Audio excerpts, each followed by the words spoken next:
நீங்கள் பார்த்துக் கொண்டிருப்பது நியூஸ் 21 செய்திகள். தமிழ்நாடு செய்திகளை உடனுக்குடன் தெரிந்து கொள்ள நியூஸ் 21 செய்திகளை பாருங்கள். உண்மை, உழைப்பு, உயர்வு. பழனி முருகன் கோவிலில் 23 நாட்களில் பக்தர்கள் காணிக்கையாக செலுத்திய பணம் வருவாய் கிடைத்துள்ளது.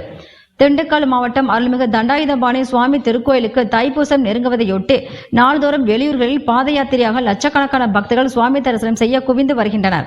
இதையடுத்து ஆங்காங்கே வைக்கப்பட்டுள்ள உண்டியல்களில் பக்தர்கள் காணிக்கையாக செலுத்திய பணம், நகை, வெள்ளி பொருட்கள் நிறைந்தது. இதைத் தொடர்ந்து கடந்த 22ஆம் தேதியும் இன்றும் என 2 நாட்கள் உண்டியல்கள் திறக்கப்பட்டு மலைக்கோவில் கார்த்திகை மண்டபத்தில் வைத்து எண்ணப்படுகிறது. இதில் பக்தர்களின் காணிக்கை வரவு மொத்தம் 1,10,00,000 ரூபாய் கிடைத்தது. வெளிநாட்டு கரன்சிகள், நோட்டுகள் கிடைத்துள்ளது. உண்டியலில் பக்தர்கள் காணிக்கையாக தங்கம் கிராமம், வெள்ளி கிராமம் கிடைத்தது. மேலும் உண்டியல் என்னும் பணியில் திருக்கோவில் பணியாளர்கள், வங்கி ஊழியர்கள், கல்லூரி மாணவிகள் என சுமார் 300க்கும் மேற்பட்டோர் கலந்து கொண்டனர். நிகழ்ச்சியில் அறங்காவலர்கள், இணை ஆணையர் மாரிமுத்து, துணை ஆணையர் வெங்கடேஷ், உதவி ஆணையர் லட்சுமி மற்றும் பலர் உடனிருந்தார்கள். நியூஸ் 21 செய்திகளுக்காக பாலமுருகன்.